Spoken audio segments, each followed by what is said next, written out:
Fittipaldian, thanks so much for joining us tonight. We've got news in the case involving the so-called doomsday couple, Lori Vallow Daybell and her husband, Chad.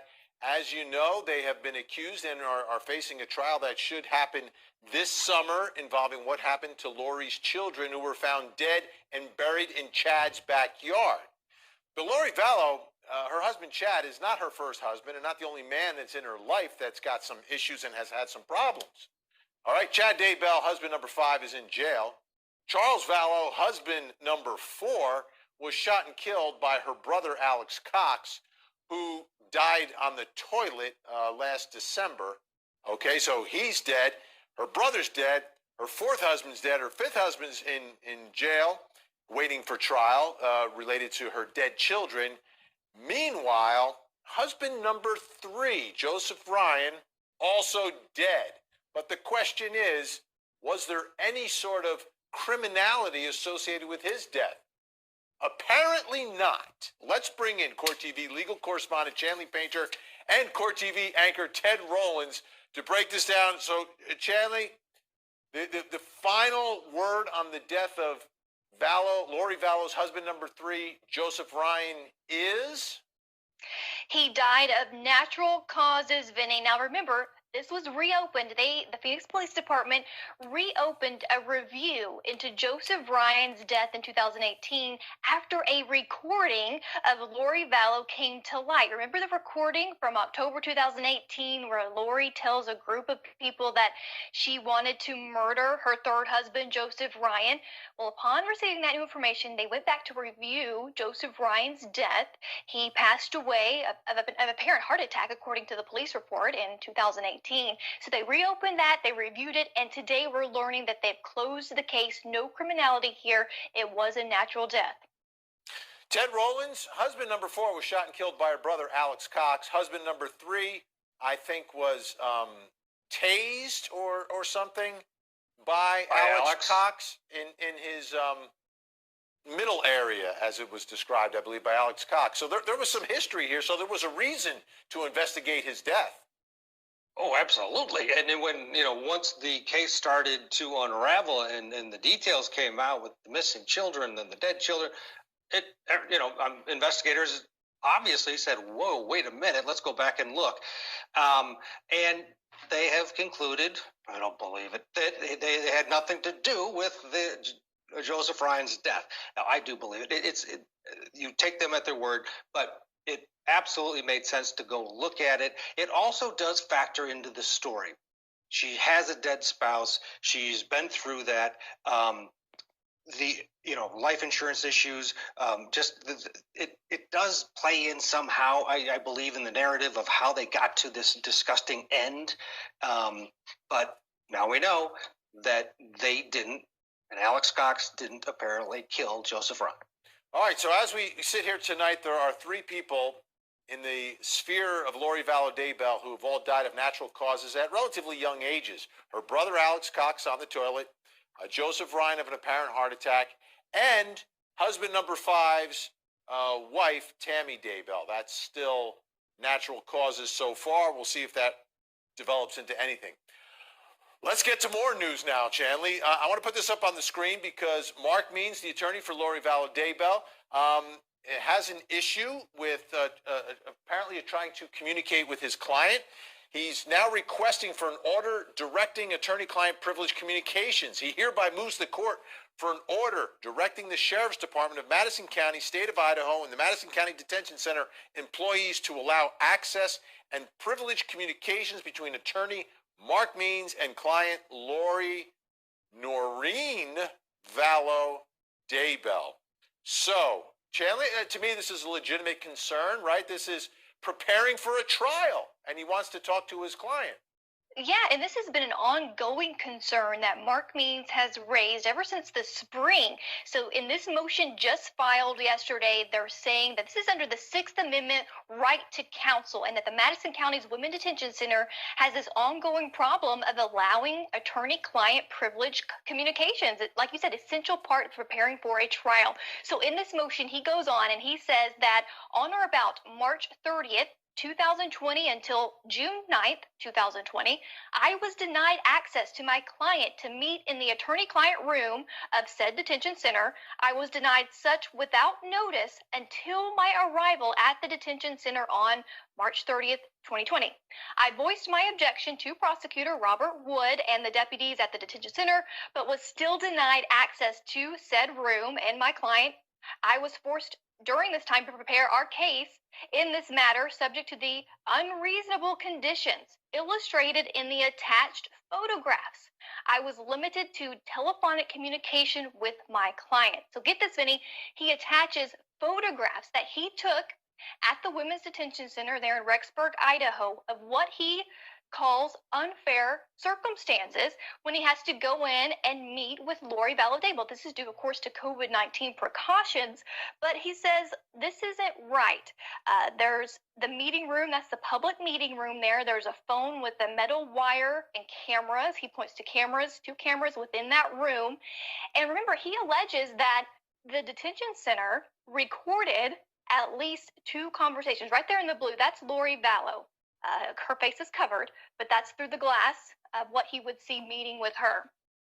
So they can either meet by telephone, which is within earshot of a deputy, or this way, which is also recorded, but the detention center inadvertently recorded 2 of these conversations. They say they were deleted. Mark Means says no, one inadvertently made it to the prosecutor's office, he said in this motion. That was wrong, and he is now objecting to that. So he goes on and says he went to call the prosecutor about this problem. Prosecutor said, oh, okay, let me get with the detention center. He said they fixed it until January 5th of this year. So let's read on in the motion. It says, on or about January 5th, 2021, in preparation for a motion to disqualify Prosecutor Robert Wood, I traveled to Rexburg, Idaho to meet with defendant.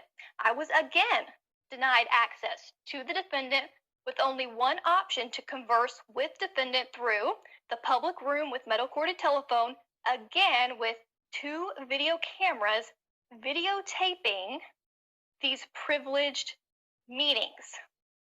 So that's where we are right now with this motion, saying it's unfair to prepare for a trial in these conditions, and he wants it changed. You know, Ted, I'm kind of reading between the lines here in the timeline. Like, you know, Mark Means and John Pryor trying to get the prosecutor kicked off, and then all of a sudden, no more privacy. This is getting kind of nasty. Well, also it could be COVID numbers were up and the regulations that the jail changed because, you know, prosecutors aren't in contact with jailers at a constant basis. It could have fallen through the cracks that way. But yeah, obviously it looks bad. I mean, the timing looks horrible, like that they're attacking Means. And we already know that there's some discord between the 2, right? The prosecutors basically said Means is a hack. And the bottom line here is they got to clean this up. They got to figure it out. He has to have access to her. This is just setting up an appeal, and there's no reason for it. They have to come up with a solution that everybody's comfortable with. Yeah. So, Chandler, what exactly does he want? Does he just want the room, a room, and does he feel safe in that room with her? I mean, that's another issue, right? Is always safety when you're in there with a criminal defendant. Right. He mentions in this motion that every time he goes to the visitation room, his fever is taken. He wears a mask. There's all these other precautions in place, and he does request several things in this motion. He wants to meet face to face with Lori under these precautions in place, and no recording devices at all. No even cameras without audio in there. He wants those turned off. He wants the telephonic system to be turned off because he wants to meet face to face with her. No risk of anything else being recorded. And get this, he also requests, at the expense of the defense, that Lori be handed a cell phone. He wants to give her a cell phone to only communicate with him on this private, secured cell phone line. And of course, he wants to set this matter for a hearing before the judge. I don't think she's getting a cell phone, Ted. Call me crazy. I mean, it's an interesting request, right? Yeah. You know, he wants to get her a burner phone. Right. She'll be very popular if she's got her cell phone. Incarceration there, that people, hey, can I use your phone? Problem is, of course, they'll be calling Mark Means. In this situation with COVID and the rest of it, maybe that is plausible. It sounds ridiculous, but maybe something like that out of the box thinking would work, but something's got to be figured out. So this goes away. This can't be a reoccurring, on the record complaint that she can't talk to her attorney. Yeah, maybe a Dixie cup with 2 Dixie cups and a long piece of string, and we just go old school with this thing. All right, let's get on to the next issue, which are discovery issues, right? This happens in a lot of cases. Prosecutors have information, the defense is entitled to have it, and they want it, and there's problems getting it. Let's take a look at just a taste of what has happened in the past with Chad Daybell's attorney. Mr. Wood and I have discussed, and I'm not going to make a matter of this, but there's still some housekeeping that needs to be done in terms of discovery that Mr. Wood and I are going to privately engage in trying to resolve, and if necessary, we'll ask the court's assistance. But at this point, without all of the information in this case, I'm not in a position to argue severance on this date, and that's going to have to be reserved for a different date. Allow the argument to be made in terms of severance once Mr. Wood and I have resolved our discovery issues. Once, again, and I'm not beating on this, Mr. Wood, please don't take it this way, but once Mr. Wood resolves some of the outstanding issues that we have yet to resolve between the two of us. All right, Chandler, are they resolving these differences here? Because this is something that, I mean, my father was a judge. He hated being in the middle of these kind of little squabbles. Work it out, guys, work it out. Ladies, come on. Yeah, Vinny, it's now before the judge. There's been a motion to compel. It's not online yet, but you can see that it's been filed by the defense. That means it's getting serious. They want the judge to interfere and make this happen because this has been an ongoing issue. What we just played there is from months ago at a hearing, and we're seeing motions back and forth in the file of discovery request, and then the state just did a disclosure, which was pretty big. It was a big discovery dump last week, and it included a lot of things, but a lot of them are not online in the file. Only went through the defense attorneys, but here's an idea of what was included, Benny. There's the statements of the defendant and co-defendant, because now that they're joint, they have a right to more discovery as co-defendants. They also had defendant's prior record, documents, and tangible objects, which this was interesting.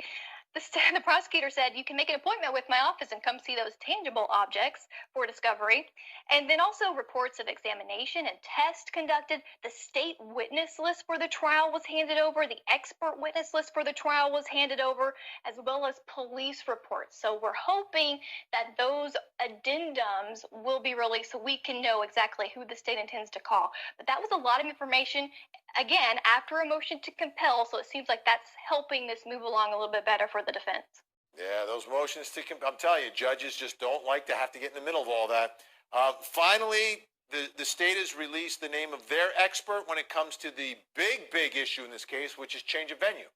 Yeah, that's going to be a huge hearing coming up. Not a date set yet on the record, but we know that the state is going to call an expert to rebut the defense's survey of several counties. They conducted a survey of prospective jurors, and now the state has hired its own expert to rebut that.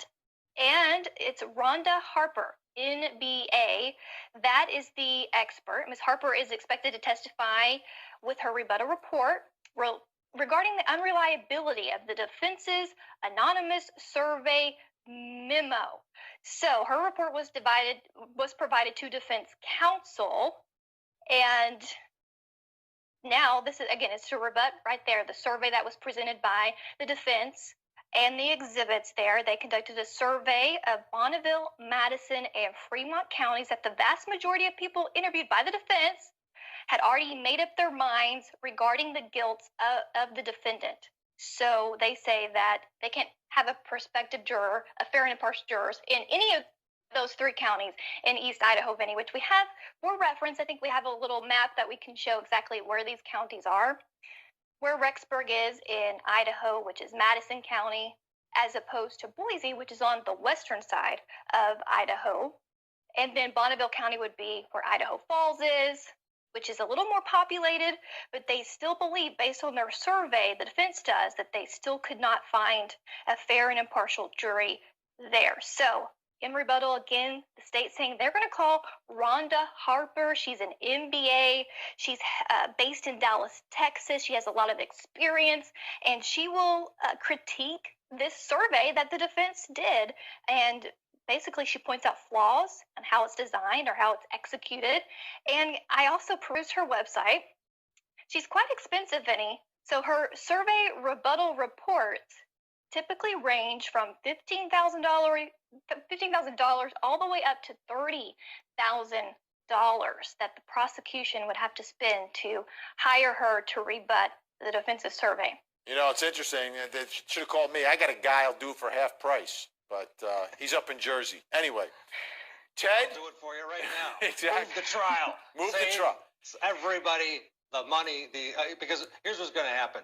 Yeah, she's going to pick apart this ridiculous survey that wasn't very good in the first place. Yes, it is going to be compelling, so they're going to start voir dire, and guess what? Everybody thinks they're guilty. Yes. Well, you know what's interesting, Ted? Are you telling me in all those counties you can't find 12 people?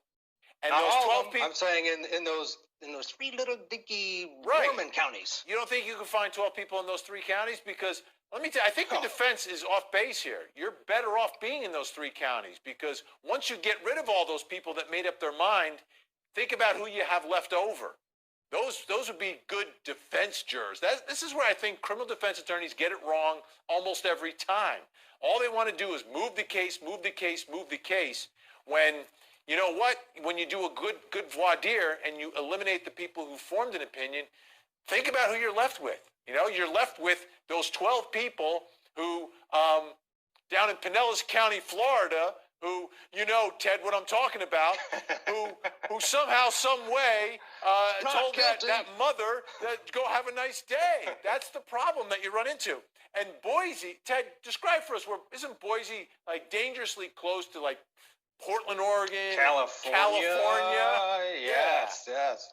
That's